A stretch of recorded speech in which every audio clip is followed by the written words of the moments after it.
Welcome. You've pressed play on a long, quiet journey through one of the most solemn chapters in human history. If you're lying down, allow your shoulders to sink into the pillow. Let your breathing become slow and even. This will be a gentle telling, careful, unhurried, and deeply respectful, so that if you drift off, the story remains tenderly held.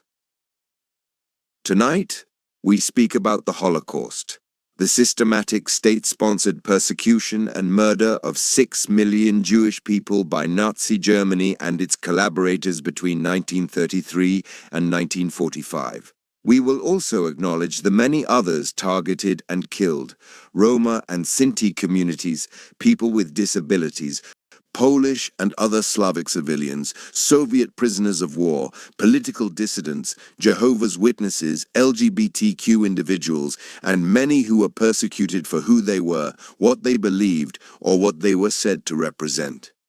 We will not sensationalize suffering. Instead, we will move as if through a quiet gallery, pausing at each period, each policy, each place, allowing the weight of history to settle gently. If at any point you feel your body tense, release your jaw, soften your gaze, and take a slow inhale and an even slower exhale. This recording is designed for rest as much as it is for remembrance. In this calm telling, we will move through 10 chapters. We begin with context, what the Holocaust was and why memory matters. Then we look back further into centuries of antisemitism that predate the 20th century. We will trace the rise of the Nazi Party in Germany, the passing of laws that separated Jewish people from the rest of society, and the gradual tightening of restrictions that became persecution and later annihilation. We will step carefully through the years of war, through ghettos, deportations, and killing centers, through resistance and rescue, large and small, through liberation and the long, difficult work of rebuilding lives. And finally, we will rest with memory, how the world has tried to educate, to commemorate, and to prevent. This is not a quick overview. It is a measured walk along a long timeline, spoken in a voice that never rushes. We will avoid graphic description, we will speak simply, and we will name things clearly. When we talk about policies or events, we will pause so that the terms have space to settle. Throughout, we will keep in mind that the Holocaust was not inevitable. It was the result of choices, of ideas, institutions, and individuals acting in a particular place and time. To understand is not to excuse. It is to recognize the conditions under which such a catastrophe became possible and to learn from them. As you listen, you may notice that we repeat certain ideas in calm, slightly different words. Repetition is intentional. It reinforces understanding without urgency, and it allows the mind to rest even as it receives information. If you fall asleep, it's okay. The story is still here. When you return, the path will still be gentle and clear. Before we begin the timeline, let us hold a quiet intention to remember with dignity, to speak with care, and to remain present to the humanity of those who lived, struggled, and were lost. Take a breath in and out. We begin. The word Holocaust is often used today to refer specifically to the Nazi genocide of the Jewish people. In Hebrew, the term Shoah, meaning catastrophe, captures the profound rupture that took place. Between 1933 and 1945, a modern state and its collaborators implemented laws, built institutions, and organized violence to remove Jewish people from society, to strip them of rights, livelihoods, places, and ultimately lives. The Holocaust unfolded in phases: stigmatization, segregation, dispossession, concentration, deportation, and mass murder. At the center of this system were ideas about race, artificial categories used to justify exclusion, discrimination, and annihilation. It is important to remember that Jewish life in Europe was diverse, vibrant, and centuries old. Communities spoke different languages, practiced varied customs, pursued different professions, and contributed to every field of European culture: science, art, music, literature, trade, and public life. The Holocaust targeted this life in its fullness. The loss is measured in millions of names and in the uncountable ripples of what those lives would have become. We will frequently return to a key principle. Genocides do not begin with gas chambers. They begin with words and laws.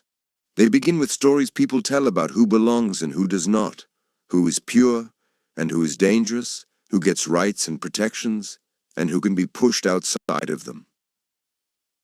The road to the Holocaust was paved by old prejudices and new ideologies, by crises that made exclusion seem like a solution, and by leaders who transformed hate into policy. As you listen, let your breath stay slow. The pace of this story is not designed to keep you alert, it is designed to carry you calmly through complex ground. We will move slowly through two guiding questions. How did it become possible, and how did it unfold? The first question takes us back in time. Anti-Semitism has existed in different forms for centuries: religious, social, economic, and in the 19th and 20th centuries, racial. To grasp the 1930s and 1940s, we need a soft, steady gaze on the longer arc, on medieval restrictions and myths, on Enlightenment promises of equality mixed with new exclusions, on modern nationalism, pseudo-scientific racism and eugenics, on conspiracy theories that painted Jewish communities as all-powerful and all-threatening at the same time, and on the crises of the early 20th century, including the devastation of World War I and the political instability that followed. We will then turn to how it unfolded: the Nazis' rise to power in 1933, early boycotts and laws that marked Jews as separate, the Nuremberg Laws of 1935 that codified racial definitions and stripped people of citizenship, escalating violence including the pogrom of November 1938, war and occupation, ghettos, deportations from across Europe, killing operations by mobile units, the construction and operation of killing centers, forced labor, and finally, the liberation of camps and the long aftermath. If, along the way, you feel this material is heavy, that is natural. You are allowed to rest. You are allowed to breathe. The purpose of this recording is not to overwhelm, but to accompany. And so, with care, we step to Chapter 2, the roots of anti-Semitism in Europe. How old ideas were reshaped into modern ideologies, and how those ideologies created a climate in which persecution could be justified and atrocity could be organized. Take one more slow breath in and out. We continue. To understand the Holocaust, we look backward. Anti-Semitism did not begin in the 1930s. In Europe, for many centuries, Jewish communities lived amid a mix of tolerance and restriction, participation and exclusion. The forms of hostility changed over time. Early anti-Semitism was often religious, rooted in theological claims and church-based restrictions. Later in the 19th century, it became entwined with nationalism and so-called racial science. By the 20th century, anti-Semitism had become a flexible tool. It could be used to explain economic hardship, political instability, and social change by assigning blame to a single imagined enemy. We will walk quietly through these layers. We will not hurry. Each layer adds a thread, and the threads together become a net. In the medieval period, Jewish communities often faced legal restrictions: where they could live, what work they could do, and how they could participate in civic life. There were periods of relative stability and even cultural flourishing, and there were periods of danger. Myths took hold, myths about secret power, myths about disloyalty, myths that falsely accused Jewish people of terrible deeds. These stories, repeated and embellished, stoked fear and resentment. They made it easier to see Jewish neighbors as outsiders, even when they had lived in the same towns for generations. Ghettos, neighborhoods where Jewish people were required to live, emerged in some cities, not everywhere and not all at once. Restrictions varied by place and era, but the pattern formed a rhythm: separation, limitation, and vulnerability to sudden violence. At times, rulers expelled entire communities. At other times, they invited them back for their skills in trade and finance, only to restrict them again later. A long memory of precarious belonging took shape. As Europe moved into the early modern period, new ideas circulated about rights, citizenship, and what it meant to be part of a nation. The Enlightenment brought arguments for equality, and with them, debates about whether Jewish people could be full citizens. In some places, emancipation granted legal rights, opening doors to schooling, professions, and public life. In other places, change was slower, partial, or reversed. Attention grew. On paper, equality. In practice, enduring prejudice. Jewish communities participated more fully in culture and commerce, yet faced suspicion from those who felt threatened by social change. Throughout the 19th century, nationalism rose. Nations began to imagine themselves as united by common language, culture, and, importantly for our story, by supposed bloodlines. In these visions, difference became suspect. The idea of the nation was sharpened against an imagined other. Old religious hostility merged with new secular ideologies that described humanity as divided into hierarchical races. These categories were not scientific. They were invented frameworks used to explain and justify power. Inhale and exhale. At the same time, industrialization and urbanization transformed European life. Populations moved into cities. Markets expanded. Traditional ways of life shifted. Periods of rapid change can produce anxiety, and anxiety often seeks a simple explanation. Antisemitism offered such an explanation. A narrative that blamed Jewish people for economic cycles, for cultural shifts, for political movements, no matter how contradictory those accusations were. If markets crashed, some blamed Jewish financiers. If new ideas flourished, some blamed Jewish intellectuals. Antisemitism functioned like a lens that distorted everything it touched. In this period, pseudo-scientific racism grew influential.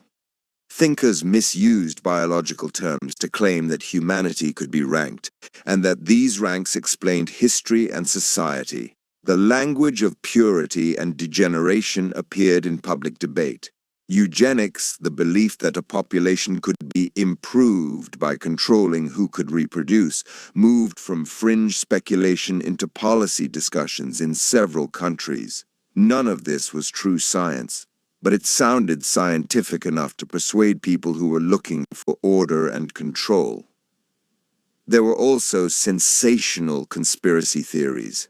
Among them, a fabricated text circulated that claimed to reveal a secret Jewish plan to dominate the world. It was false, yet the document spread, translated and reprinted, and used by anti-Semites to prove what they already believed. Conspiracy theories are powerful because they make complex realities seem simple. They cast every event as evidence of a hidden plot, and they make it difficult to disprove anything because doubt itself is folded into the story as part of the conspiracy. In some countries, high-profile political scandals became focal points for anti-Semitic movements. Even when the truth eventually emerged, the damage done by the rumors and the rallies remained. Political entrepreneurs learned that hatred could be organized, sold, and turned into influence. It is important to hold two truths at once. The first truth: many Jewish people, families, and communities found ways to live, create, and thrive across Europe, contributing to the arts, sciences, and the very fabric of everyday life. The second truth: across the same centuries, anti-Semitism continued, sometimes quiet, sometimes loud, sometimes social, sometimes legal, sometimes in the background, sometimes at the center of events. These truths are not contradictory. They are the texture of a long history. By the early 20th century, Europe had become a place of extraordinary possibility and extraordinary tension. New technologies, new philosophies, and new political movements coexisted with old prejudices and new fears. In this atmosphere, the First World War arrived. The war's devastation reshaped borders, economies, and societies. Empires fell, millions died or were wounded, many returned home to broken economies and political turmoil. In this confusion and pain, scapegoats were sought. Anti-Semitism, already present, was ready to be used again, now tied to narratives about betrayal, defeat, and renewal.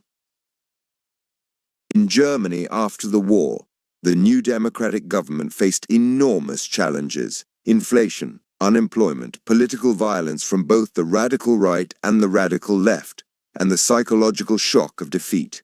Some groups promoted a story that the nation had been stabbed in the back by internal enemies, and they placed Jewish people at the center of this myth. This was not a majority view, and German society also contained many voices for democracy, art, science, and inclusive citizenship. But the myth persisted because it offered a simple answer to a painful question: why had so much been lost? As the 1920s unfolded, the cultural life of cities like Berlin blossomed, even as political polarization deepened. The global economic crisis that began at the end of the decade pushed many into hardship. In times of crisis, people often search for leaders who promise certainty. Some leaders offered a politics of inclusion. Others offered a politics of exclusion. The latter promised to restore pride and prosperity by identifying enemies within and without, and by purifying the nation of those enemies. This is the political space into which the Nazi movement stepped. Breathe in, breathe out. Before we move to the rise of the Nazi Party in the next chapter, we hold the threads we have gathered. Antisemitism has deep historical roots in Europe, shifting from religious hostility to social prejudice to racial ideology, to modernity. Industrial change, urban life, and nationalism reshaped old ideas, giving them new language and new uses. Pseudoscientific racism and eugenics provided a false intellectual framework that justified exclusion and harm. Conspiracy theories simplified complex problems and offered a single target for blame. Crises, war, economic collapse, political instability amplified all of these forces and made exclusionary politics attractive to some. These threads do not predetermine what happens next, but they create conditions in which certain choices become more likely. The Holocaust is not the automatic result of history. It is the result of decisions made within this historical landscape. Understanding the landscape helps us see how those decisions were presented as normal, as necessary, or even as virtuous by those who promoted them. If your eyes are heavy, rest them. If your breath is shallow, deepen it gently. The path we're walking is long, and it asks for steadiness, not speed. In the next chapter, we will meet a political movement that learned to convert old hatred into a modern program. A movement that used symbols, uniforms, parades, radio, and rhetoric to transform prejudice into policy. We will observe how a democracy can be weakened from within, and how laws can be shaped to exclude and then to persecute. We will continue at the same slow pace, careful with each step. We return to Germany, early 20th century. A country carrying the scars of war, inflation, and political turmoil. In this unsettled space, a small movement learns to turn grievance into identity, identity into organization, and organization into power. We will move slowly through how that happened and how persecution began, step by step, law by law, order by order. After the First World War, Germany became a republic, the Weimar Republic. It was a democracy with a modern constitution, a vibrant culture, and serious pressures. Reparations owed to Allied powers, political violence from extremists, and economic instability. In 1919 and the early 1920s, many small political groups tried to be heard. Among them was the National Socialist German Workers' Party, the Nazi Party. It began as a fringe movement in Munich, drawing on ideas of extreme nationalism, antisemitism, and the belief that Germany could be renewed by excluding those labeled as enemies within. In 1923, the party attempted to seize power in a failed coup known as the Beer Hall Putsch. The attempt collapsed. Adolf Hitler, the party's most visible figure, was arrested and imprisoned for part of 1924. In that time, he dictated a book that combined autobiography with ideology, reinforcing a worldview built on hierarchy, race thinking, and struggle. When he left prison, he changed tactics. Instead of trying to take power by force, the party would seek it through elections and through the steady erosion of democratic norms from the inside. The party built an organization. It created uniforms and symbols. It established paramilitary wings, the SA or stormtroopers, to intimidate opponents. It developed youth groups and women's organizations. It used rallies, flags, and radio to turn political messages into emotional experiences. It promised order, pride, and prosperity, and it promised to identify those blamed for Germany's troubles. Antisemitism was placed at the center of its story. The idea was simple and false, that Germany could be made whole only by excluding Jewish people and other groups deemed undesirable. During the mid-1920s, the party remained limited in size. Then, at the end of the decade, a global economic crisis struck. Banks failed, businesses closed, unemployment rose. In such moments, simple explanations can become persuasive. The Nazi Party used the crisis to claim that only a strong, unified nation purged of enemies could recover.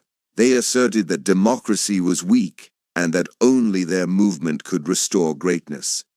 Many did not accept this message, many resisted, but the party grew. Elections in 1930 and 1932 brought the Nazis greater representation in parliament. They still did not command a majority on their own, but they were now a significant force. Behind the scenes, conservative elites thought they could use the party's popularity to stabilize the country while controlling Hitler. They misjudged him. On January 30th, 1933, Adolf Hitler was appointed Chancellor of Germany. He became head of government within the existing legal framework, and within weeks, he began to reshape that framework. In late February 1933, a fire destroyed the chamber of the German parliament building, the Reichstag. The government blamed its political enemies and used the event to justify emergency measures. The next day, a decree suspended key civil liberties: freedom of speech, freedom of assembly, privacy of communications, and protections against arbitrary arrest. The state now had legal cover to detain people without trial. This decree did not target only one group. It gave authorities a broad tool against opponents. 3 weeks later, the Enabling Act passed. It allowed the government to make laws without the parliament's consent, including laws that could deviate from the Constitution. With this act, the legal machinery of dictatorship clicked into place. Some lawmakers opposed it, many were intimidated, imprisoned, or absent. The act passed, and it was renewed again and again. From that point, the transformation accelerated. The process had a name: Gleichschaltung, coordination or synchronization. Independent institutions were brought under control. Trade unions were dissolved, their offices were occupied, and their leaders were arrested. Political parties other than the Nazis were banned or forced to dissolve. Civil society groups were restructured. State governments in the regions lost their autonomy as power centered in Berlin. A secret police force, the Gestapo, expanded, able to detain without judicial oversight. Early concentration camps were established to imprison political opponents, socialists, communists, and others the regime labeled as threats. One of the first, opened in March 1933, became a model for repression. From the start, the regime's policies targeted Jewish people with particular intensity. The goal was not immediately mass murder. At first, it was to remove Jewish people from public life, to isolate and impoverish them, and to make their presence in Germany precarious. On April 1st, 1933, the regime organized a nationwide boycott of Jewish-owned shops and businesses, marked by signs and intimidation. Not everyone participated, but the message was unmistakable. Jewish livelihoods were now vulnerable. Within days came new laws. The law for the restoration of the professional civil service removed so-called non-Aryans and political opponents from government jobs. This meant teachers, judges, professors, and others could be dismissed simply because of their ancestry or their politics. Other regulations quickly followed. Lawyers were restricted. Physicians were removed from public insurance panels. Journalists and editors were placed under new controls. Artists, musicians, and actors were placed under a Reich chamber of culture that could exclude them from work. The state's reach began to filter into each profession, using licenses and approvals to define who could remain. Public rituals reinforced these changes. Student groups, encouraged by officials, organized book burnings in May 1933. Works by Jewish authors and by others deemed un-German were thrown into fires as crowds watched. The symbol was simple. Ideas seen as foreign or critical would be erased. Many understood this moment as a warning. At the same time, the regime sought agreements that would make it appear stable and legitimate. It negotiated with religious institutions. It reassured foreign governments that Germany only wanted internal order. It promised economic revival and public works. Many people felt a sense of relief as jobs programs began and as street violence seemed for a time to lessen. That relief masked the growing systematic exclusion of neighbors from daily life. Inside the movement, there were struggles for control. In 1934, a purge eliminated rivals and consolidated power in Hitler's hands. The SA, once central to street intimidation, was cut back. The SS, an elite organization loyal to the leadership, gained greater authority. When the President of Germany died later that year, Hitler combined the roles of head of state and head of government. Military leaders swore an oath personally to him, aligning the armed forces with the regime. These shifts mattered for Jewish communities because they strengthened the state's capacity to enforce exclusion. A large part of persecution is administrative: laws to define who belongs, lists to identify who is to be targeted, offices to process licenses, permits, and dismissals, police to enforce orders. By 1934 and 1935, this apparatus was firmly in place. Another thread in this period was the regime's approach to so-called racial hygiene. A law passed in 1933 allowed forced sterilization of people labeled as having certain hereditary conditions. The language was presented as modern and scientific. It was not. It was discrimination wrapped in technical terms, expanding the state's power over bodies and families. The same logic would be extended to other groups and policies, shaping the climate in which exclusion felt routine, administrative, inevitable. Day-to-day life changed. Children heard new lessons at school where textbooks taught false ideas about race. Streets and squares were renamed. Signs appeared in parks and shops, not for Jews. Clubs and associations revised their rules to exclude Jewish members. Banks reviewed loans. Insurers reconsidered policies. A pattern of self-coordination emerged, where organizations changed their own practices to align with the new norms even before being ordered to do so. Some did this out of conviction, others out of fear or calculation. For Jewish families, the circle tightened. Fewer options for work, for school, for leisure, for safety. In 1935, at a party rally in Nuremberg, the regime unveiled a new legal framework that would formalize this separation. We will walk through those laws carefully in our next chapter, because they became the foundation of a new legal order. Who counted as a citizen? Who could marry whom? Who could share public life? The effect was to turn neighbors into categories and categories into destiny. For a moment, let your breathing even out. Inhale, exhale. The story is deliberate. The pace is gentle. Before we cross into that chapter, we gather the main steps we have seen. A fringe movement became a political force by offering simple answers to complex problems and by naming enemies. Once in power, it used emergency decrees and enabling laws to suspend rights and bypass the Constitution. It coordinated institutions under party control, dissolved independent organizations, and silenced opposition. It targeted Jewish people early with boycotts and professional bans, normalizing exclusion in workplaces, schools, and public life. It built capacity, police, offices, forms, and files, to turn ideology into routine. These steps did not require every person's support. They required enough support, enough fear, and enough indifference for the machinery to move. With that machinery in place, the next phase could begin. The writing of laws that would redefine belonging itself. Take a slow breath. We continue. We now stand in the year 1935. A political movement holds the levers of the state. Exclusion has been tested by boycotts and bans.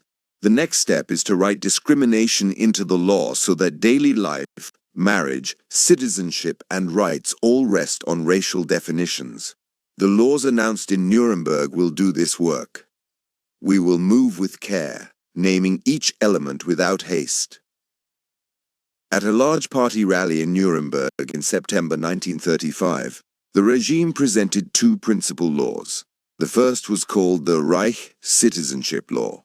It created a distinction between subjects of the state and citizens of the Reich.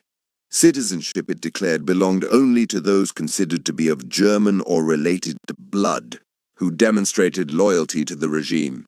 This phrasing was intentionally vague at first, but it carried a clear purpose: to make some people full members of the political community and to reduce others to residents without political rights.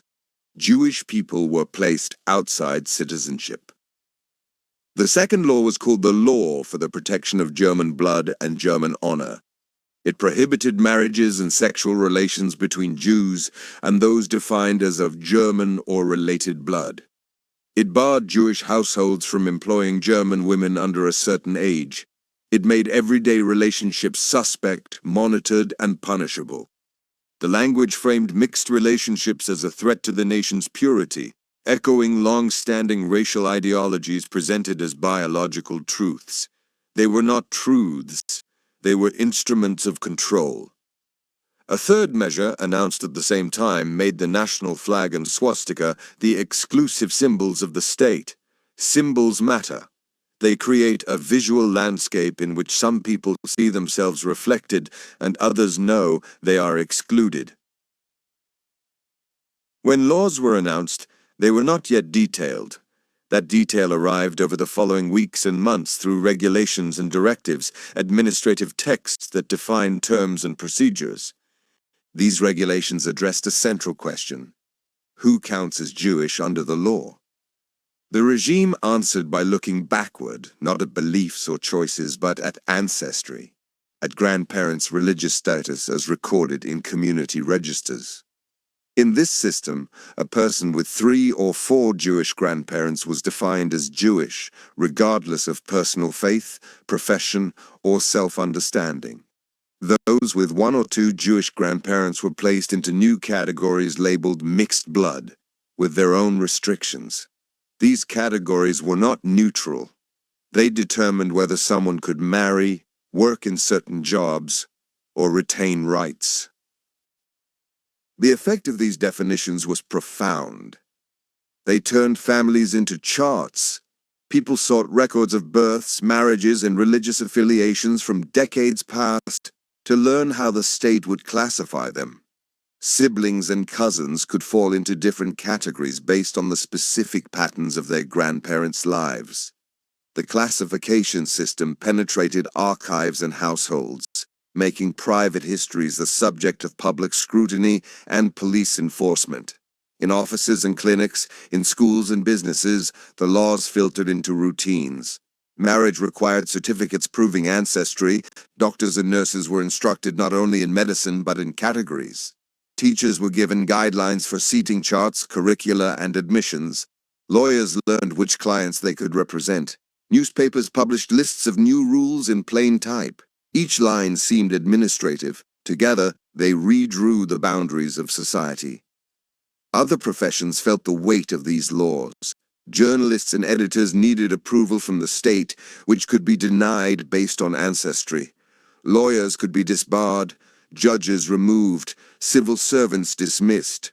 Architects, actors, and musicians required membership in professional chambers that could exclude them. These exclusions were framed as aligning the nation with its true character. The language was calm and technical. The consequences were expansive and personal. Economically, the laws accelerated a process that would soon be called Aryanization.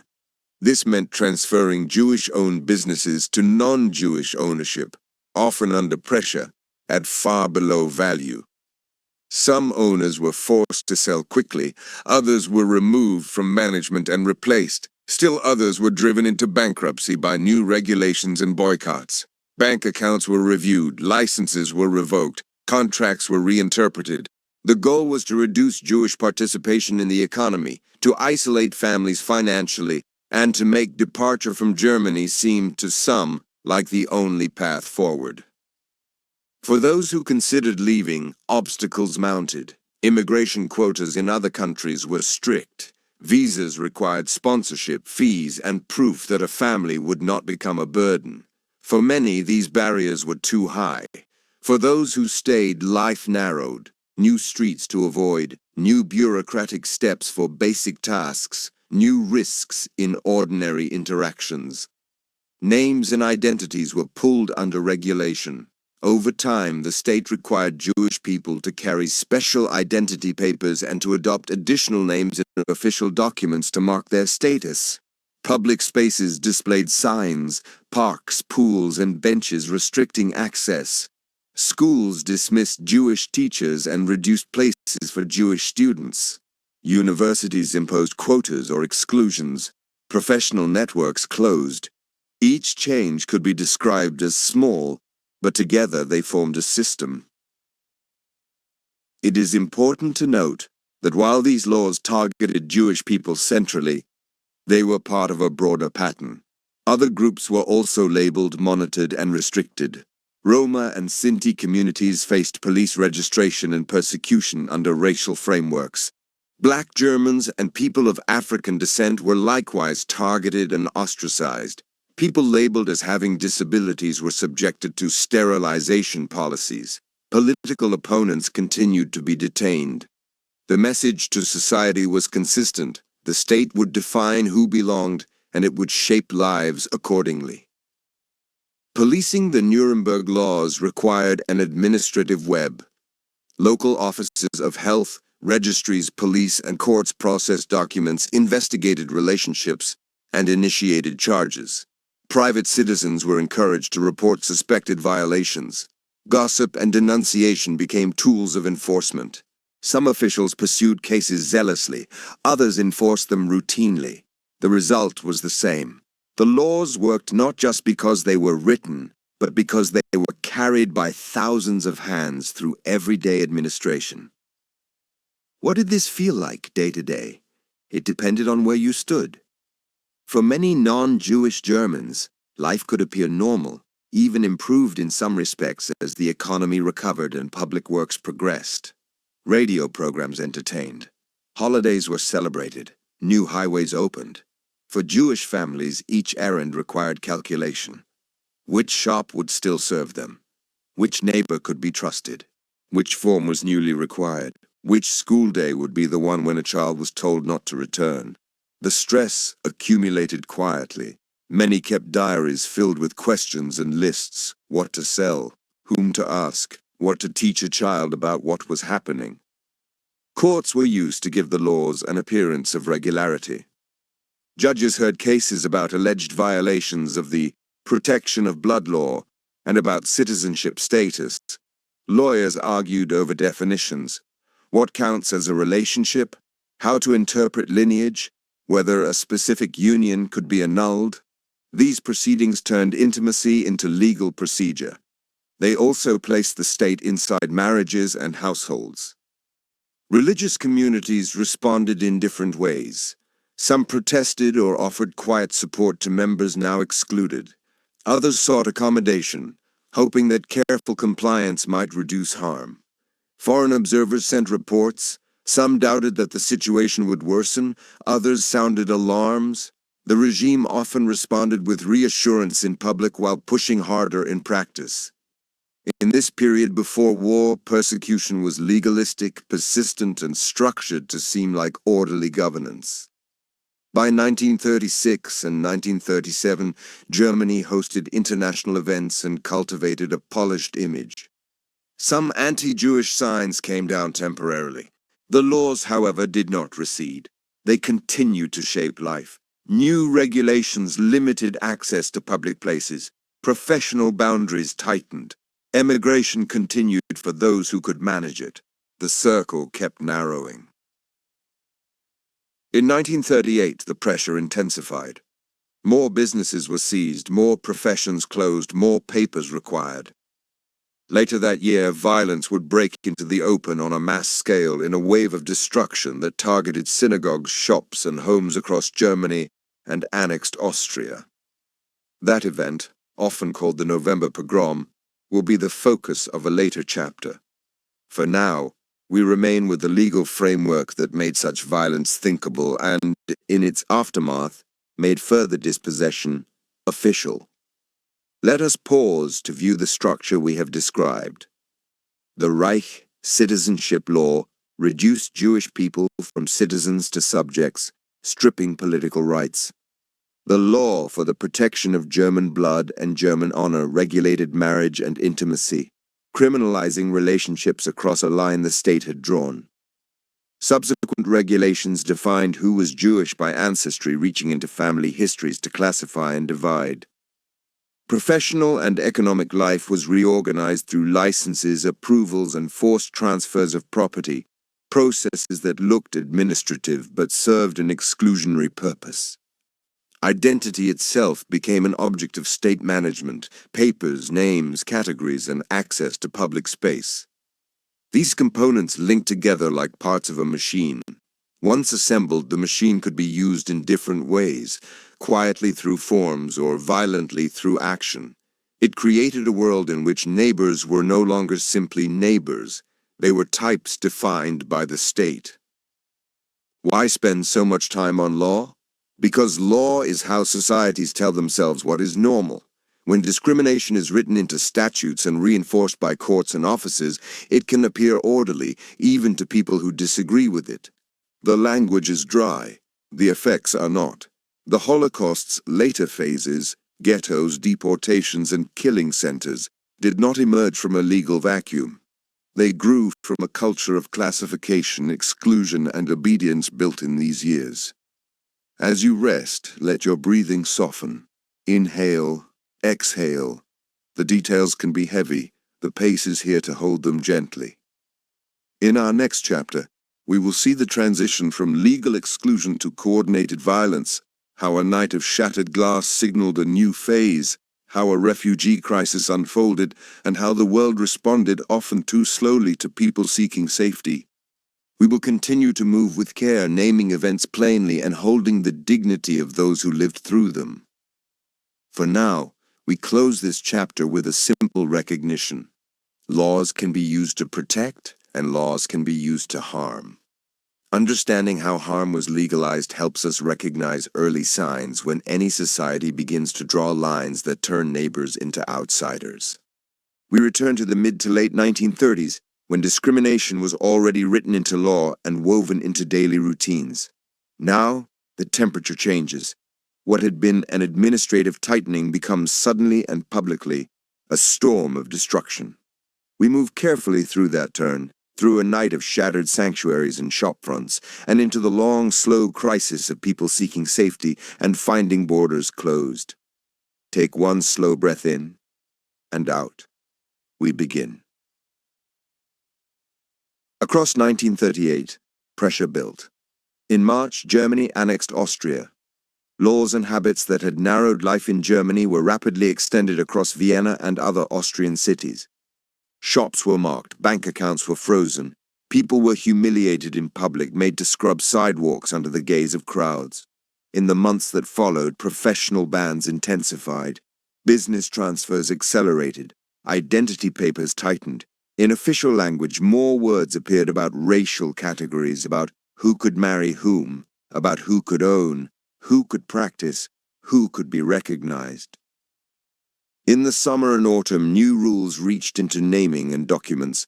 Passports for Jewish citizens were stamped to mark them, and authorities required many to add specified middle names to official records. A bureaucracy of identity sorted, labeled, and restricted. These were small steps written in dry ink, yet they changed the texture of daily life. Every letter posted, every permit renewed, every doorway crossed. In November 1938, a violent wave swept across Germany, annexed Austria, and parts of newly absorbed territories. A single event, a shooting in Paris, was seized upon as the pretext. The regime and its loyalists organized attacks. Over the course of a night and the morning that followed, synagogues burned. Windows of Jewish-owned shops were smashed. Homes and community centers were ransacked. Cemeteries were desecrated, fire brigades arrived at times only to protect surrounding property while synagogues were left to burn. The fragments that filled the streets gave the event a name in common use, a reference to glass. But the deeper truth was the attack on people and places of worship, on history and livelihood. The damage was not incidental. It was coordinated. Police were instructed to look away from those doing the smashing and to arrest Jewish men in large numbers. In the hours and days that followed, tens of thousands were detained and sent to concentration camps. Many were released later, but only after enduring brutality, only after being pushed to sign away property or to promise to leave. Those who returned carried shock and fear back into their homes. The aftermath was a second, quieter wave. Insurance payouts that would have helped repair destroyed shops and synagogues were seized by the state. Collective fines were imposed on Jewish communities. New regulations forbade Jewish people from owning businesses or engaging in retail trade. Curfews were enforced more strictly. Children were pressured out of schools that once included them. Public spaces grew sharper with signs and stares. An ordinary day demanded unusual courage. To find a baker still willing to sell bread, to stand in line for papers, to reassure a child who had seen their classroom change in a single week. The world saw, and many spoke. Articles appeared in foreign newspapers, protests were organized, there was outrage, and there were statements. There were also limits. Earlier in the year, nations had gathered to discuss the growing refugee crisis and had recognized the scale of need. But recognition did not translate into many new places to go. Immigration quotas remained tight. Requirements for visas, proof of funds, sponsors, certificates stood firm. Some countries adjusted policies at the edges. Some communities raised money, wrote letters, and offered guarantees for strangers they would never meet. And yet, in the arithmetic of visas and the geography of borders, most doors stayed nearly closed. One decision stands out. In the weeks after the November violence, a program allowed unaccompanied children to travel from German-ruled territories to safety abroad. Trains were organized, station platforms filled with parents kneeling to tie small scarves, to tuck notes into pockets, to give last instructions and last hugs. Children boarded, parents stayed behind. For thousands of boys and girls, new lives began in unfamiliar languages, with new families or in hostels. For many, it would be years before they learned the fate of those they had left. For some, the last glimpse at the station became the last memory. Elsewhere, other pathways were tried. A handful of governments offered limited numbers of visas. Some distant ports remained open without visas, where communities improvised shelters and work. Religious groups organized lists. Strangers sent affidavits to support people they had known only through a letter. And yet, even as acts of kindness multiplied, the scale of need was larger than the spaces available. Families calculated. Should they send one member first? Could grandparents travel? How to sell a house when owners were forced to list at a fraction of its value? How to carry keepsakes when customs officials could seize what they chose. Decisions were made with a trembling clock in the background. In the months that followed, new territorial changes brought new waves of uncertainty. Towns along borders changed flags. Papers had to be renewed.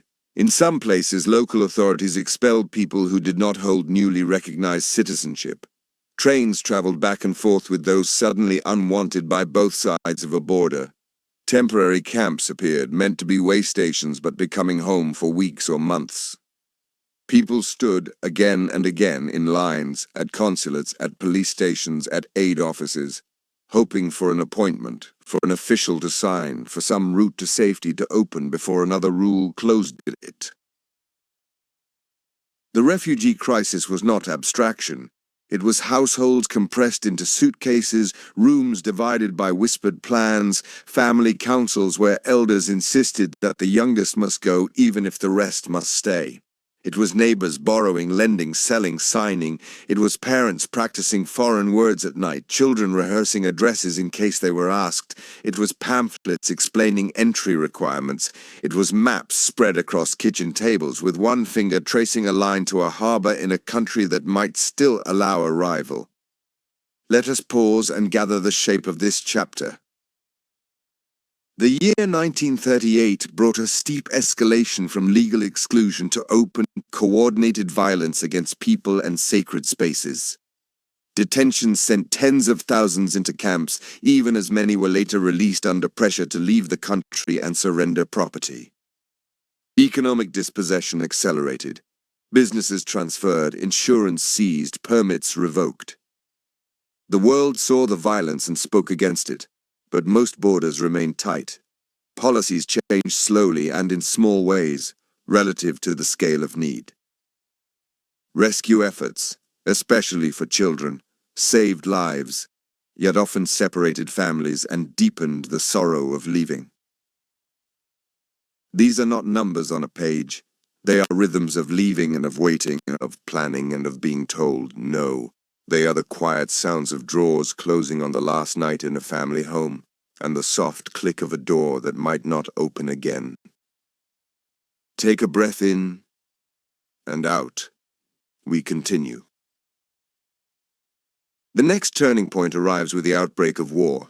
With it, persecution spreads into new territories and takes new forms.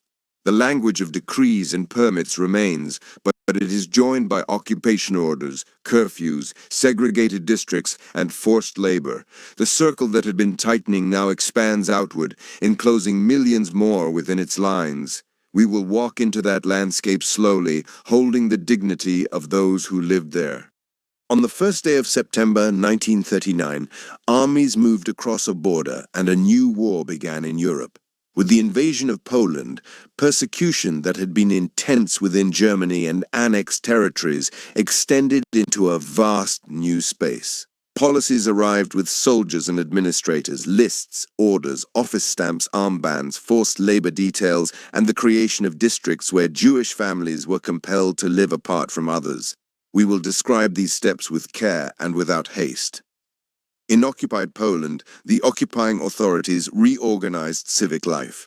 Jewish councils were compelled to operate under orders, carrying out instructions in the hope of easing harm or buying time. Decrees mandated registration. Identity cards were marked. Properties were inventoried and seized. Men and women were summoned for labor, road repair, snow clearing, factory work, under compulsion, often without pay.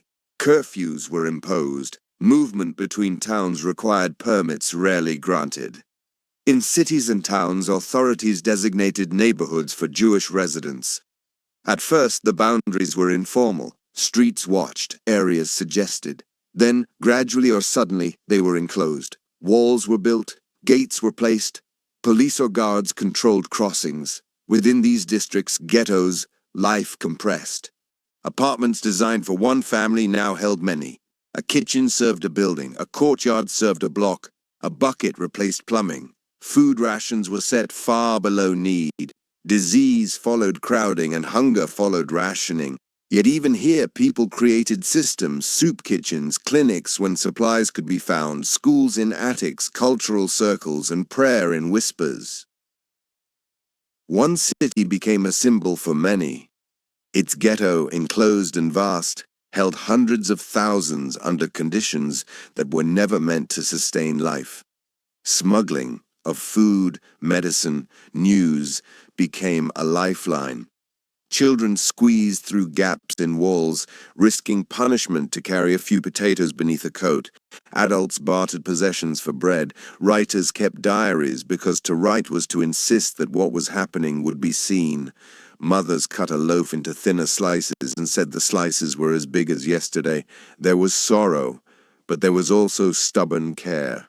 The care of sewing buttons back on a coat to keep a child warm in a winter that felt like it would never end.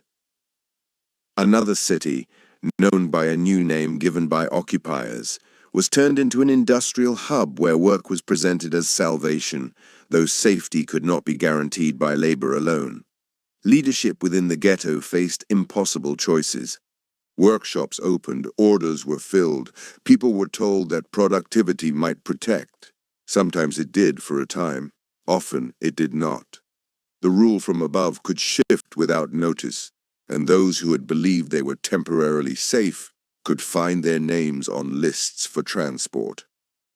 Beyond the ghettos, the occupation of Poland included violence from the first weeks, confiscations, beatings, public humiliations, and shootings. Cultural life was targeted, libraries emptied, synagogues closed or destroyed, historical scrolls torn, cemeteries were desecrated.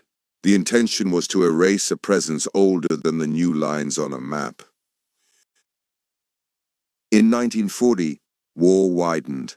Armies moved westward. One country after another fell or was divided. Each brought new administrations and new sets of decrees applied to local Jewish populations. In some places, collaborationist authorities enacted their own restrictions, eager to align with the occupier or to pursue local prejudices. In others, communities resisted, hid neighbors, forged papers, and built networks to shelter those in danger. In every place, the same questions appeared. How to obtain ration cards? Which streets to avoid after dark? Who would accept a child for a week or a month? Who had a key to a cellar with a second door? The map of Europe thickened with camps and prisons. Some were long-standing sites now expanded, others were improvised and then systematized. They were used to hold political prisoners, forced laborers, and increasingly, Jewish families and other targeted groups. Rail lines became lines of fate, connecting cities to places most people had never heard of. The names would later become known to the world. In this period, they were just destinations on orders that arrived with little time to prepare and no option to refuse. In June 1941, the war expanded again with a massive invasion eastward. The front moved fast. Behind it came special units whose orders included the killing of Jews, political officials, and others defined as enemies. In towns and villages, people were rounded up. Mass shootings occurred in fields, forests, and ravines. Local collaborators, under pressure or out of conviction, sometimes joined. The scale and speed of these murders marked a new phase. It was organized, systematic, and intimate. We will not dwell on description. We will say simply, lives ended where people had lived the day before, and entire communities vanished from the maps they had once drawn. Even in these places, where death arrived on foot and by truck, there was courage. Families hid others in barns or under floorboards. Warning networks tried to relay news from one village to the next. Some fled into forests and formed groups to survive, to sabotage, to save whomever they could. Songs were sung softly at night because singing kept a group together and reminded them of who they had been before uniforms and orders arrived. Back in the ghettos, conditions worsened. Deportations began, notices posted, lists read, assembly points designated. People were told they were being resettled for labor. They packed bags with the few allowed kilograms: bread, a pot, a blanket, a photograph. Trains arrived. Some were sent to labor under terrible conditions. Others were taken to places designed not to sustain life. The process was bureaucratic on paper and devastating in practice. Those left behind in ghettos learned to read the gaps in their streets and knew what words like resettlement could mean. Across occupied Western Europe, new rules followed a similar pattern: registration, identification, forced labor, confiscation of radios and bicycles, curfews, bans on public transport, exclusion from parks and libraries, and eventually roundups for deportation. In some places, governments assisted these measures. In others, networks of citizens, teachers, clergy, civil servants, neighbors, quietly resisted. They found houses with hidden rooms. They wrote baptismal certificates for people they did not know. They passed notes on trains. They used typewriters late at night to make extra ration cards that might sustain a family for one more month. In this period, 1939 to 1941, the machinery of persecution expanded geographically and deepened administratively. What had begun as exclusionary laws within one country now operated across a continent under occupation. Ghettos concentrated populations. Forced labor extracted work while reducing life. Mobile killing units murdered where they found communities. Camps received transports. Alongside these horrors, daily acts of care continued. A neighbor shared soup. A teacher taught history from memory. A mother told a story that made a child smile for the first time in weeks. Let us pause to gather the threads. War transformed persecution into a continental system. Registrations, armbands, forced labor, ghettos, and deportations. Ghettos concentrated Jewish populations under conditions of hunger and disease, yet people created structures of mutual aid, schooling, and culture. The invasion eastward in 1941 introduced mass shootings by organized units and collaborators, marking a drastic escalation in killing. Camps multiplied, and rail lines connected communities to destinations chosen by authorities, often with little or no information given to those being transported. In many places, civilians responded with help, sometimes small, sometimes sustained, even as others looked away or assisted persecution. These patterns set the stage for a still darker phase: the planning and operation of sites designed for mass murder, and the coordination of deportations from every corner under occupation. We will walk into that chapter with the same slow, respectful steps, naming places and policies without dwelling on imagery, and keeping our focus on the people whose lives filled those places with love, work, learning, and hope. We come now to the years when persecution was reorganized into a continent-wide system of deportation and mass murder. We will move through this landscape slowly, naming places and policies without dwelling on imagery. We will keep our language simple and careful, because the weight of these facts is already heavy. Take one breath in and one breath out. We begin. By late 1941 and into 1942, the Nazi regime had already seized or occupied much of Europe.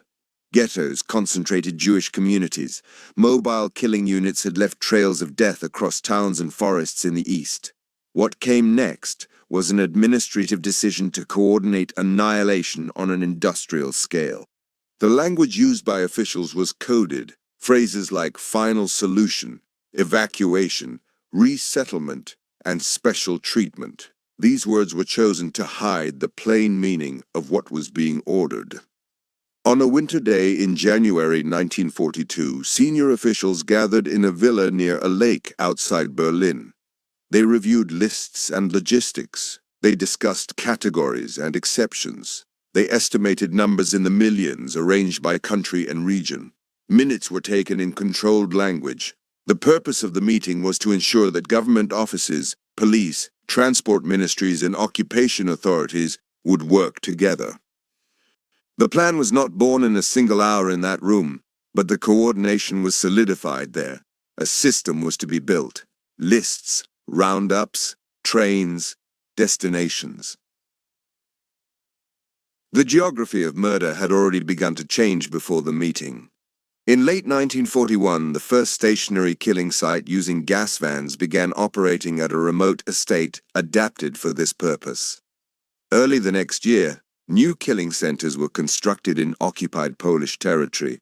These sites were designed to receive transports, kill the people on those trains, and dispose of the bodies with speed and secrecy. Their names, Belzec, Sobibor, Treblinka, were not large camps with vast barracks. They were small, tightly organized facilities built to do one thing. Around the same time, an existing concentration complex expanded with new structures, including gas chambers and crematoria, and became the largest site of combined exploitation and killing. Other locations, some previously used for forced labor, were adapted to include killing facilities. Together, these places formed a network connected by rail lines and paperwork. The process worked like this. In cities, towns, and villages, orders arrived. Registration, assembly at designated squares, limits on luggage. People were told they were being resettled for work. They packed allowed belongings, bread, a pot, a blanket, papers, photographs.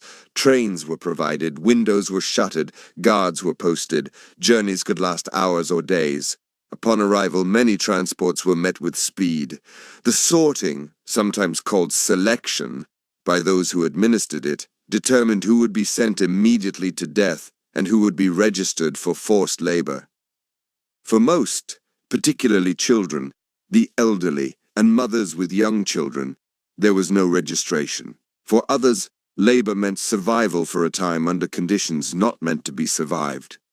The killing centers built in 1942 as part of a specific operation to annihilate Polish Jewry functioned with terrible efficiency for a limited period. Hundreds of thousands of people were murdered at each site within months. Afterward, the sites were dismantled or converted, and efforts were made to destroy evidence, buildings torn down, ground disturbed, trees planted. Elsewhere, where combined forced labor and killing coexisted, construction expanded through 1943 and 1944, with additional gas chambers and crematoria added to handle deportations from across Europe. At the same time, ghettos were liquidated. This word, used by authorities, meant that residents were either deported to killing centers or concentrated in smaller areas to be used for labor and then deported later. In some ghettos, the last remaining districts were turned into labor camps. In others, the last residents were shot on the spot. These operations relied on the cooperation or coercion of local police, railway workers, civil servants, and collaborators who knew the streets and could surround a neighborhood quickly. There were acts of refusal and rescue, which we will honor in our next chapter. There were also acts of betrayal and complicity. The deportation web extended westward and southward. In occupied France, the Netherlands, Belgium, and other territories, roundups occurred by lists and districts. In some places, local authorities prepared the files. In others, German authorities managed arrests directly. Transit camps served as way stations. From there, trains went east. In parts of Central and Southeastern Europe, Allied or puppet regimes carried out deportations, sometimes resisting, sometimes cooperating, sometimes changing policies as the war's fortune shifted.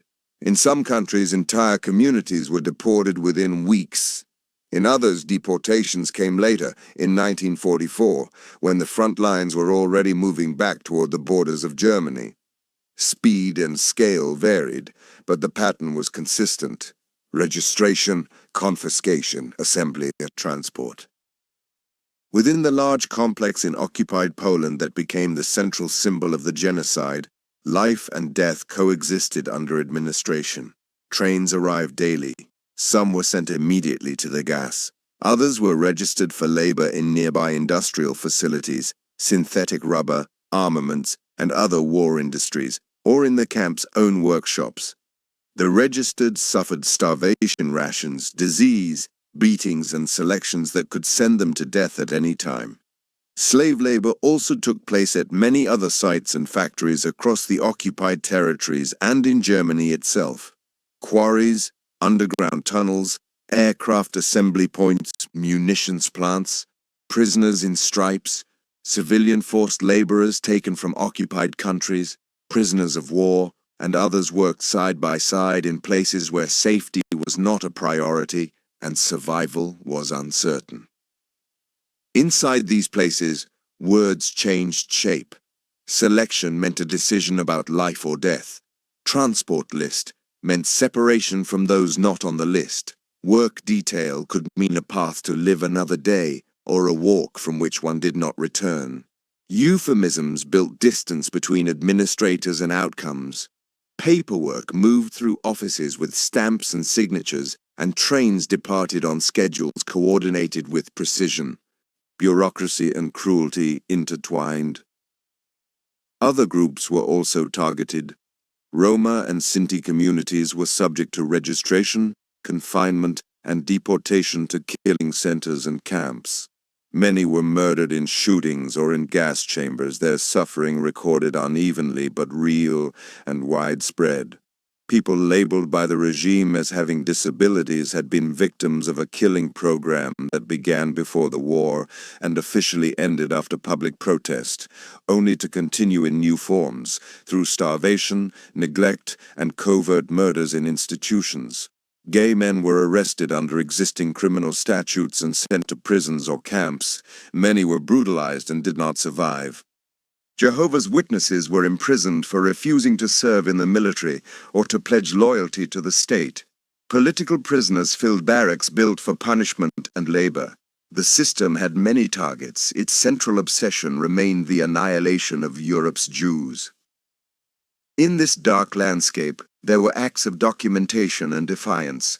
People inside ghettos hid archives, diaries, reports, lists of names, drawings, so that if they did not live, their words would. In camps, prisoners secretly recorded transport numbers, names of officers or conditions, knowing that paper and memory could be weapons in a world designed to erase evidence. In some sites, prisoners assigned to forced labor near killing facilities, the Sonderkommando, compelled to work under orders at the edge of death, found ways to relay messages or to plan rebellion. In 1943, prisoners at one killing center overcame guards, set fires, and many escaped. Most were later hunted and killed, but some survived to tell. At another site that same year, prisoners planned and broke through fences. Again, many were caught, and some reached forests to join partisans. In 1944, in the largest complex, prisoners blew up a crematorium with explosives smuggled by women who risked their lives at every step. These uprisings were limited in what they could change, but they proved that even at the center of a killing system, the will to resist remained. The regime also sought to erase traces. Units were formed to open mass graves and burn bodies, to scatter ashes, to dismantle structures, and to plant trees over disturbed soil. Paper was destroyed. Orders were given to keep details from written reports. Euphemisms thickened. Yet records survived, in ledgers, in train schedules, in letters, and in testimonies recorded later by those who lived. By late 1943 and into 1944, the front lines shifted. The Soviet army began to push westward. Allied armies advanced after landings in the south and west. As the war turned, deportations did not stop. In some places, they accelerated. One country, held under a regent allied with Germany, had resisted deporting its Jewish citizens for years.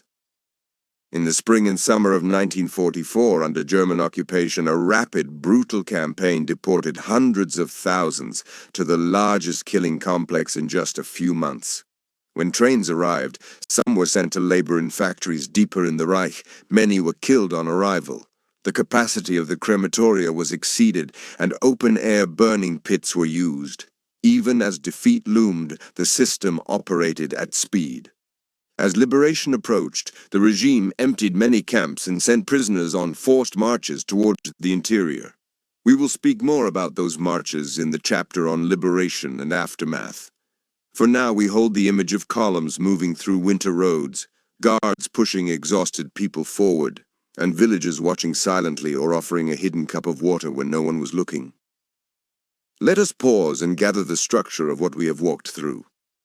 A continent-wide plan was coordinated to deport and murder Jews from every region under control or influence. Killing centers in occupied Poland, built primarily in 1942, murdered people on arrival. Other camps combined forced labor with killing. Ghettos were liquidated. Deportations extended west and south. Local collaborators and police often assisted. Other targeted groups, Roma and Sinti, people with disabilities, gay men, Jehovah's Witnesses, political prisoners, and others, suffered persecution and death under varying policies. Documentation and uprisings occurred even in the heart of the killing machine. Efforts to destroy evidence were significant but not complete. As the war turned, deportations and killings continued, and forced evacuations began. These points are not abstractions. Each was lived as a set of days. The day a notice appeared, the day a train left, the day a name was called, the day a friend did not return from a work detail. To say system is to describe a structure. To say life is to remember the people inside it. If your eyes are heavy, rest them. If your breath is shortened, release your shoulders and inhale slowly. And exhale more slowly. The path is long. Our pace remains gentle. In the next chapter, we turn our attention to resistance and acts of courage. Inside ghettos and camps, across occupied towns and countryside, in embassies and churches and farmhouses, in city apartments and forest clearings. Against a machinery of annihilation, people chose to shelter, to document, to smuggle, to forge, to sabotage, and to fight. We will honor them quietly, without exaggeration, and with care. Where there is oppression, there is resistance. It may be loud or silent, brief or sustained, armed or unarmed. In the years of the Holocaust, resistance appeared in many forms. A loaf of bread smuggled past a guard, a child hidden under floorboards, a false identity card typed by lamplight, a secret class taught in a cellar, a prayer whispered in a stairwell, a gun raised in a street where orders said there could be none. We will move through these forms carefully. We will not rank them. We will simply name them so that they can be remembered. Take a slow breath in and a slower breath out. We begin. In ghettos, resistance began with survival.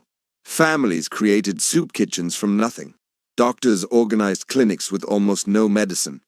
Teachers ran clandestine schools, sometimes in plain sight as workshops, sometimes in hidden rooms with blankets over windows. Musicians played quietly, poets wrote, actors staged brief performances when guards were distracted.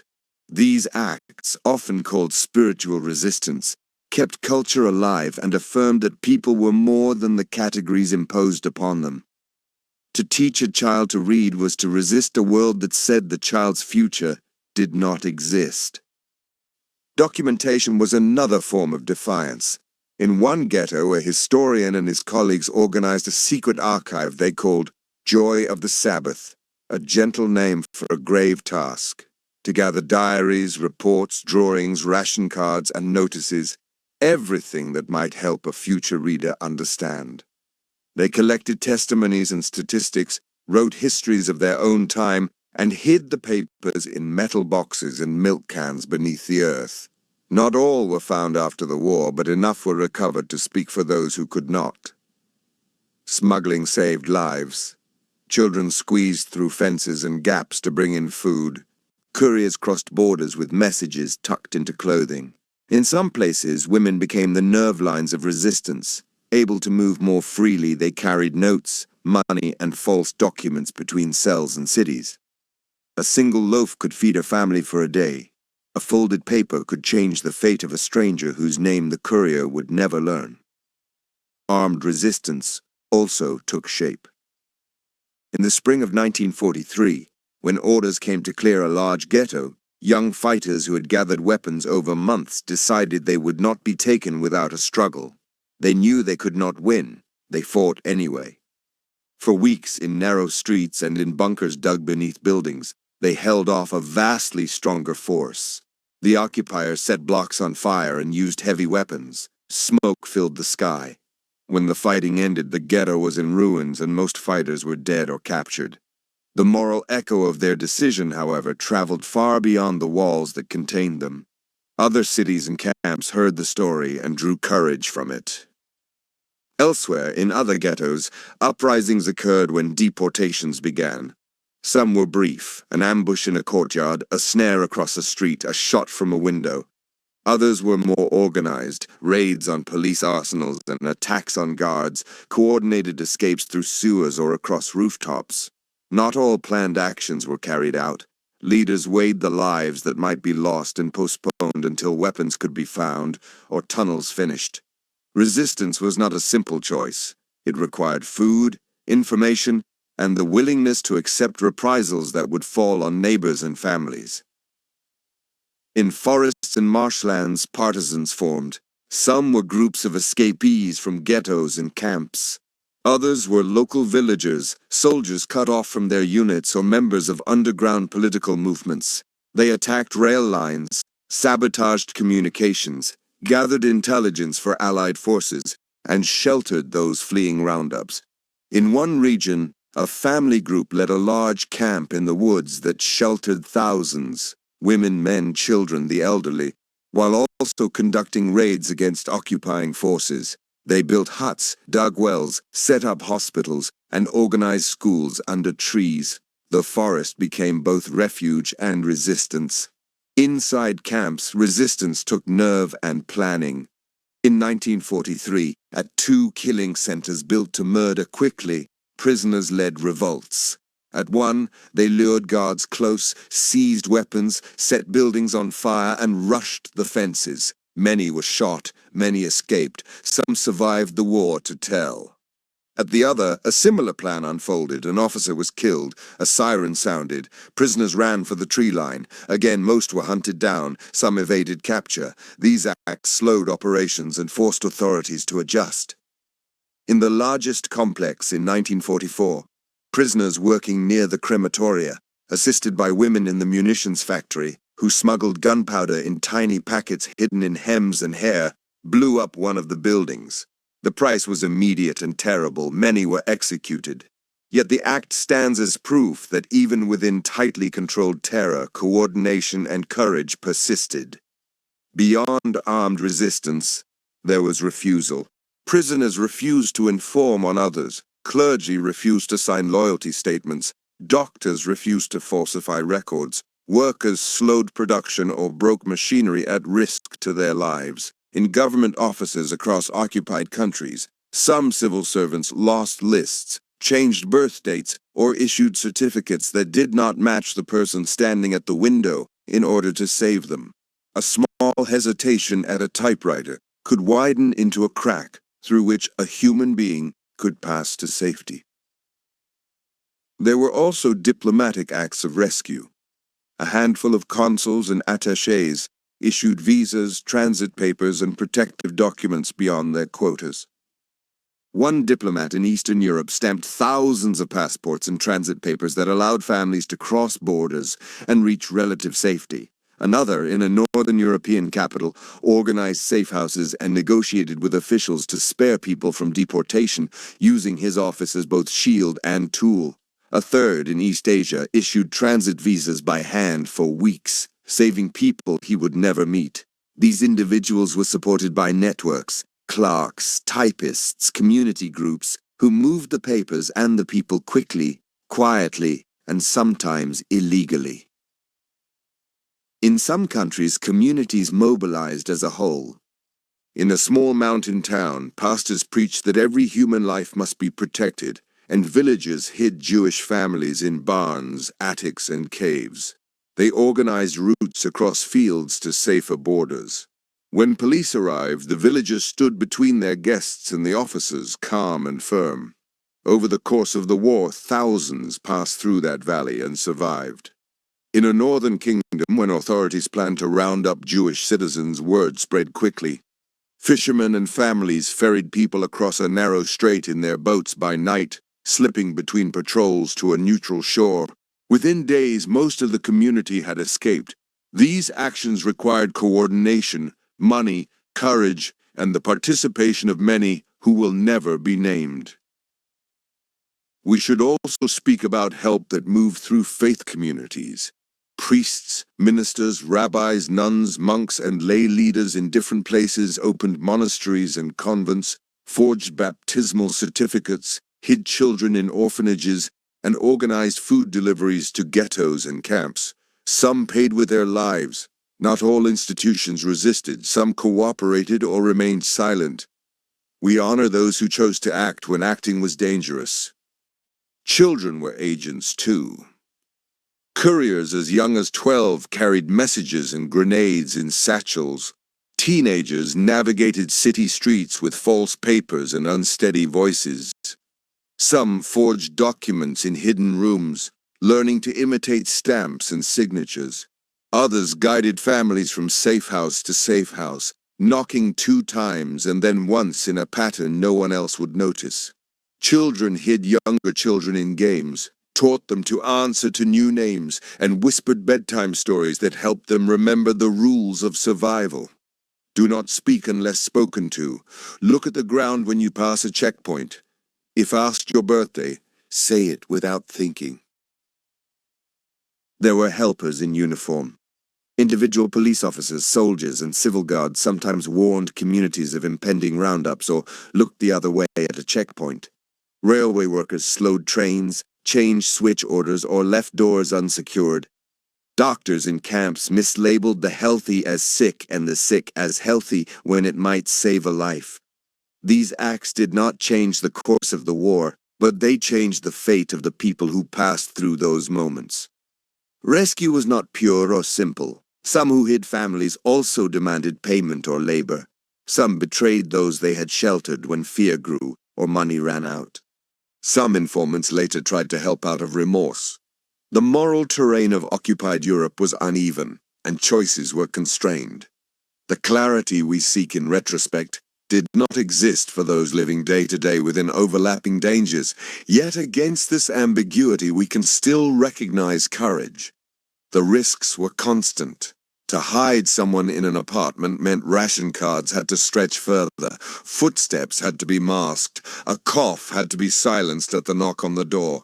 To carry papers across a city meant passing patrols and trusting that a seam would not split and reveal a hidden envelope.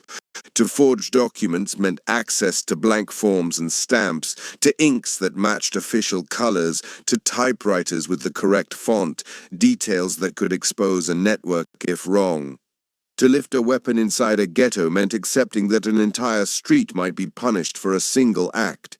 Every rescue multiplied the possibility of punishment, and still, people chose to act.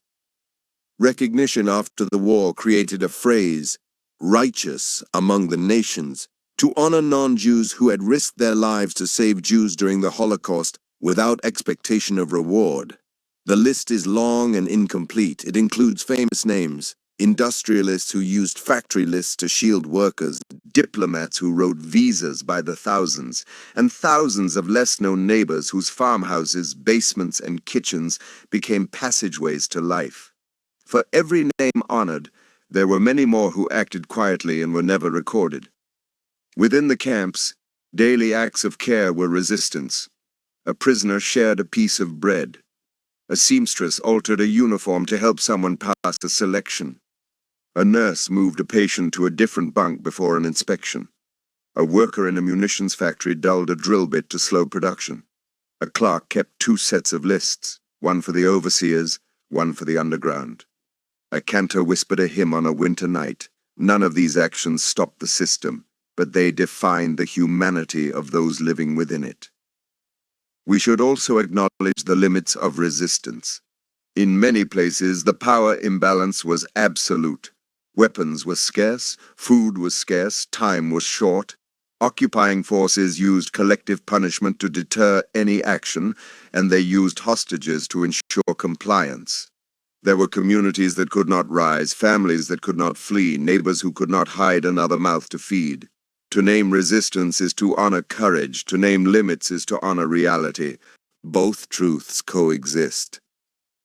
Let us pause and gather the forms of resistance we have seen.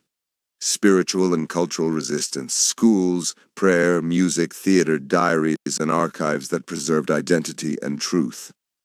Smuggling and courier networks, food, medicine, money, messages, and forged papers moved through fences and borders.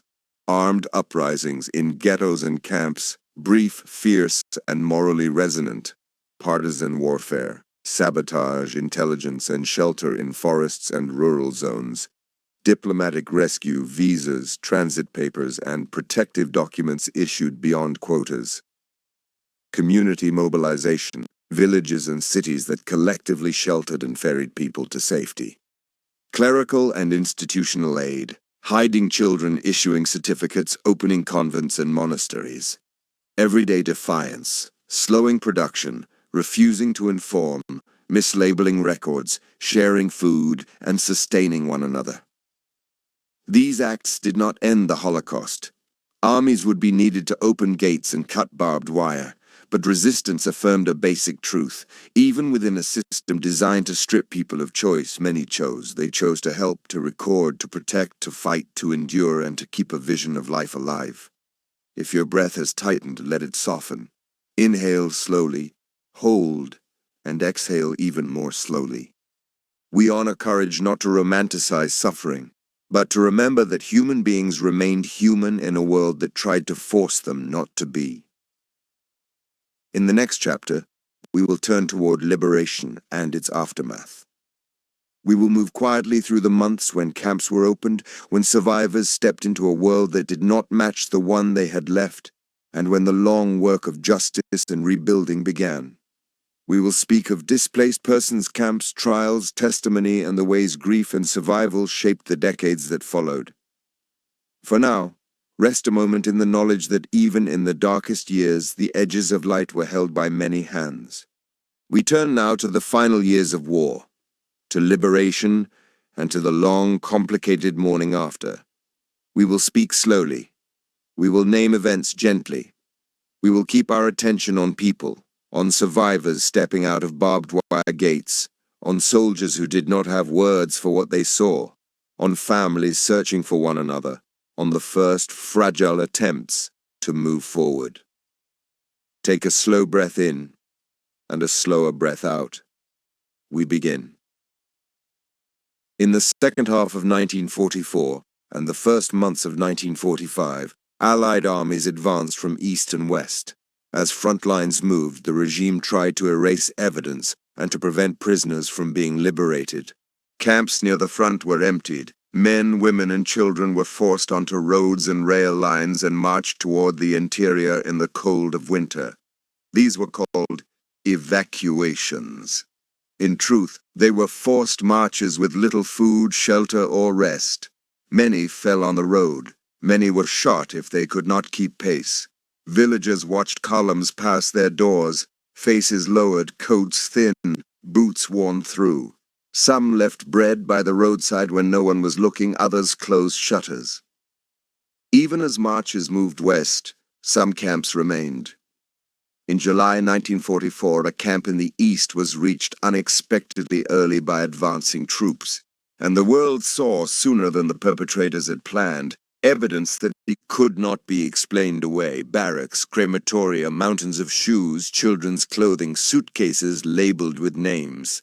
In January 1945, the largest complex in occupied Poland was reached by soldiers who had pushed through bitter weather and long supply lines. They found those who had been left behind, too sick, too weak to march, and warehouses filled with personal effects that told the story of those who had already been murdered. In April and May 1945, camps in Germany and Austria were opened by advancing forces from the west. Soldiers entered through gates that had been symbols of terror and found scenes that many described later with the single word, unbelievable. Liberation was not a single hour. It was a sequence of doors opening. In one place, a gate swung inward to reveal survivors staring at uniforms with uncertainty. Were these new guards or new hope? In another, prisoners had already overpowered the last sentries, or had raised white cloths on rooftops. In some camps, the SS had fled. In others, they resisted to the end. And everywhere, hunger and disease had hollowed people down to bone. Typhus spread quickly in crowded barracks. Latrines had overflowed. Water pumps had failed. The first tasks of liberators were urgent and physical: to bury the dead, to bring food carefully so that bodies unused to nourishment would not fail under sudden intake, to set up field hospitals, to delouse clothing, and to restore the simplest human routines: washing, sleeping on clean sheets, drinking safe water. For survivors, liberation carried two truths at once. The first truth was relief. The sound of a foreign language that was not the language of orders, a piece of bread given without a price, a hand on a shoulder that did not strike. The second truth was loss. Parents gone, children gone, spouses gone, communities scattered or erased from the map. Some could not celebrate. Some did not yet understand that the war was ending. So many rumors had come and gone that trust took time to return. Some who had been forced into silence found that words would not come back easily. Others spoke in a rush, afraid that if they did not speak immediately, what they had lived would not be believed. Hospitals filled with those who needed care. Doctors and nurses from the liberating armies worked alongside surviving medical personnel from the camps. Volunteers arrived: relief workers, chaplains, social workers, translators. Kitchens opened, clothes were distributed, names were recorded. The simplest acts were profound: a bath, a haircut, a spoonful of soup that stayed down, a pair of shoes that fit. For many, the first night on a mattress was a shock to muscles accustomed to rough boards. For some, sleep brought nightmares. For others, sleep came like a tide and did not release them for hours. When people were strong enough, they began to search. Notices went up on bulletin boards. Looking for my sister, my son, my wife. In cities and towns, lists were posted. Letters were sent across borders, carried by soldiers or aid workers. At train stations, survivors stood with handwritten signs. In some reunions, two people recognized each other across a room, paused, and then ran with a force that surprised onlookers. In many more cases, the silence after a letter, the absence of a name on any list, and the emptiness of a family house told a different story. For those who tried to return to their hometowns, the path was not simple. Sometimes neighbors welcomed them and brought out items kept safe during the war. Sometimes fear or resentment greeted their return. Houses had new occupants, shops had new signs, and property registers had been altered. In a few places, violence erupted against those who came back to reclaim a life. The shock of surviving only to face hostility left deep marks. Many decided they could not and would not remain in the places where their families had lived for generations. Displaced persons camps, DP camps, became temporary homes for hundreds of thousands. These camps were set up in former military barracks, schools, and even former concentration camps, now reorganized under Allied military and international relief agencies. They were not prisons, but they were enclosed environments with curfews and regulations. In these camps, people married, children were born, and schools opened. Newspapers were printed, theaters and choirs formed, rabbis led services, teachers taught languages, English, French, Hebrew, so that those waiting could prepare for wherever they might be allowed to go. Counselors helped people write affidavits to distant relatives who might sponsor immigration. Aid organizations collected parcels and books. In the midst of uncertainty, communities rebuilt their smallest structures, the daily patterns of waking, working, learning, praying, and resting. The question of where next was urgent. Borders were changing again as new governments took shape. Immigration quotas remained tight in many destinations. Some survivors sought to reach a land where they believed a new beginning could be made among those who shared their history and hopes. Others sought to reach the Americas, Australia, or elsewhere.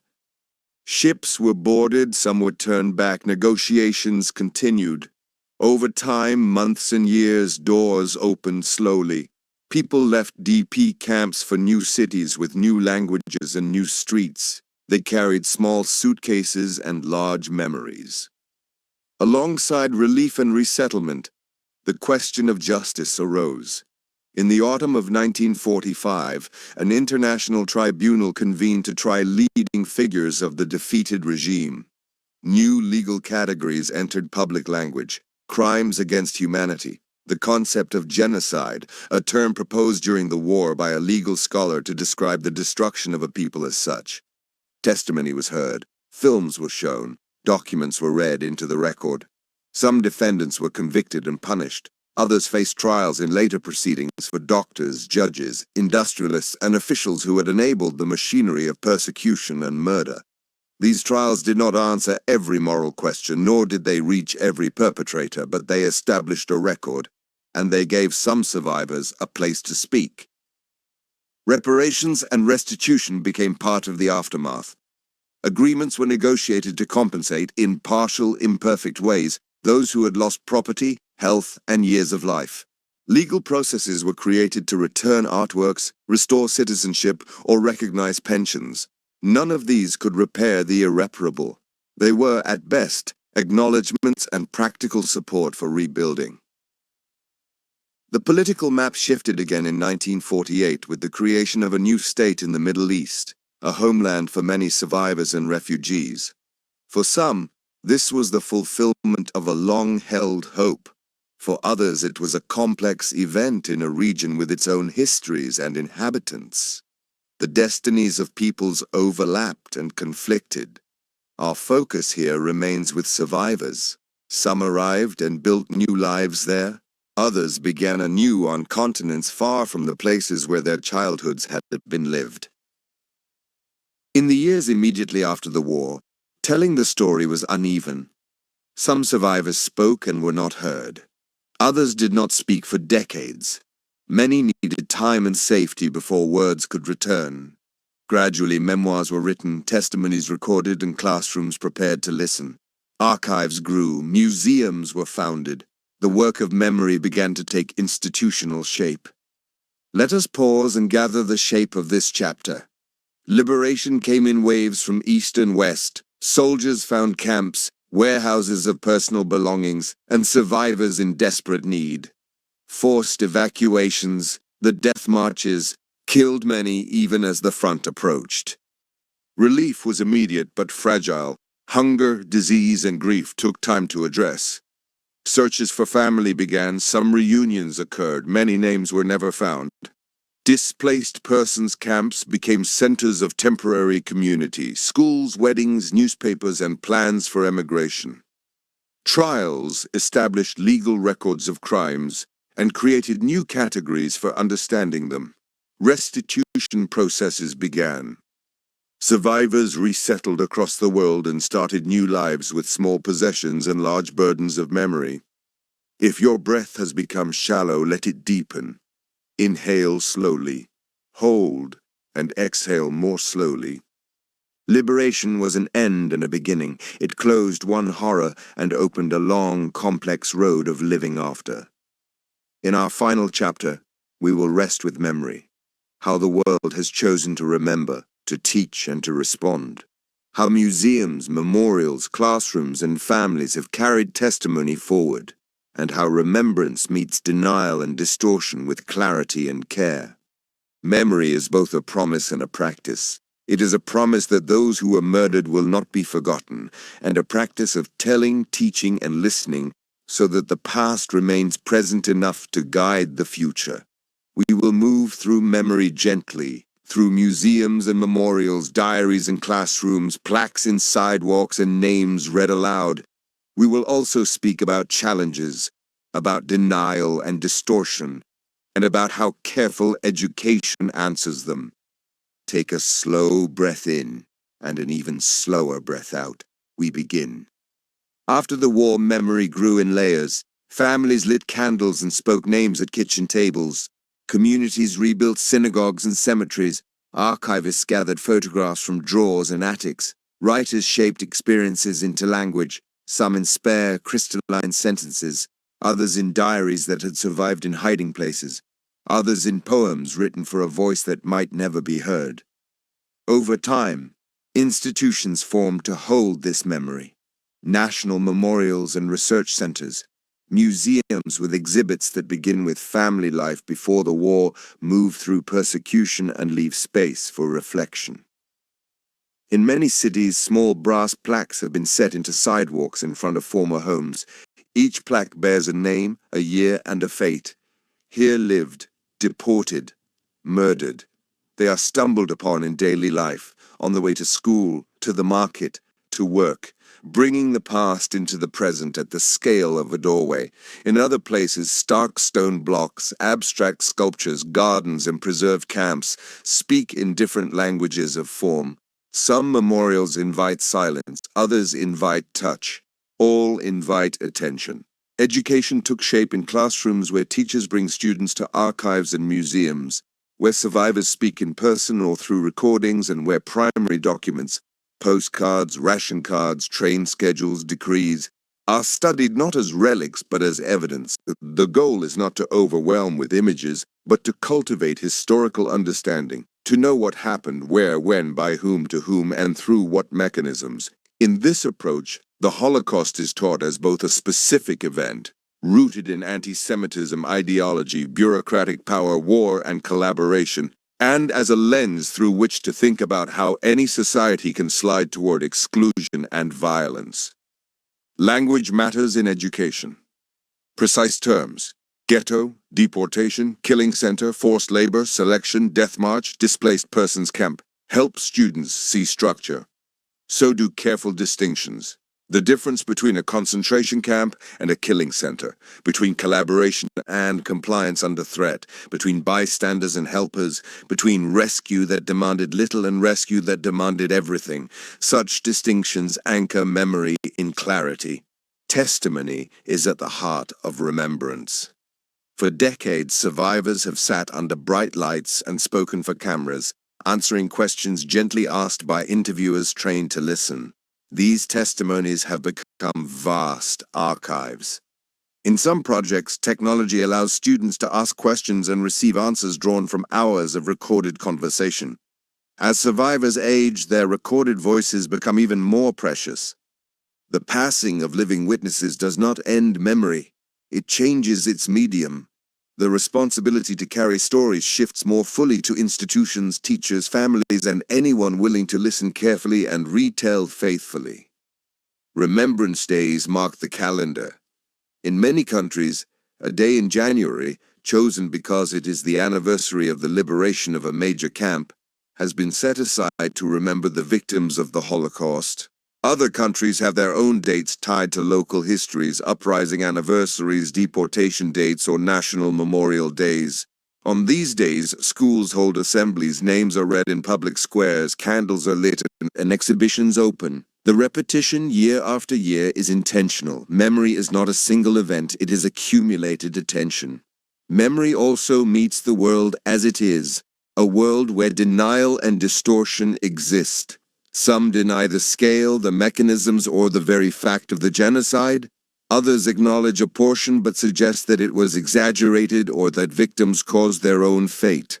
These positions are not debates, they are refusals to engage with evidence. The answer to denial is documentation, records kept by perpetrators, testimonies of survivors and liberators, photographs and films, the physical sites that remain, and the vast scholarship built over decades.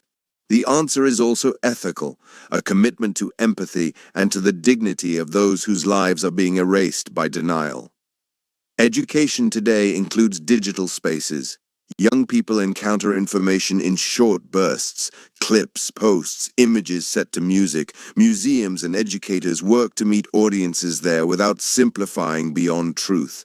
A short video can spark attention, but it cannot carry the whole story. The task is to invite viewers from the brief to the deep, from a 60-second clip to a classroom lesson, from a post to a book, from a photograph to an archive. The bridge is built with care, with accuracy, and with respect. Art continues to carry memory. Novels, films, paintings, theater, and music each hold aspects of experience that documents cannot. Art can reveal textures of daily life before the war, interior worlds during it, and the long echo after. It can also mislead if it seeks spectacle or simplifies complexity. Responsible art consults archives, listens to testimony, and chooses restraint over sensationalism. For audiences, the question to carry is simple. Does this work honor truth and dignity? Remembrance has also brought attention to those who helped. Lists of righteous among the nations are read and extended. Their stories are taught not to flatter nations, but to illuminate choices. The lesson is not that rescue was common, it was rare. The lesson is that even when dangerous, help was possible, and that small acts in the right moment could widen into lifelines. Memory is not only public, it is intimate. Families tell children about grandparents they never met. Recipes are cooked and served from stained index cards. A prayer melody is carried into a new century. A name is given to a newborn, and the story of that name is told every birthday. These small rituals keep memory alive at the scale of a kitchen table.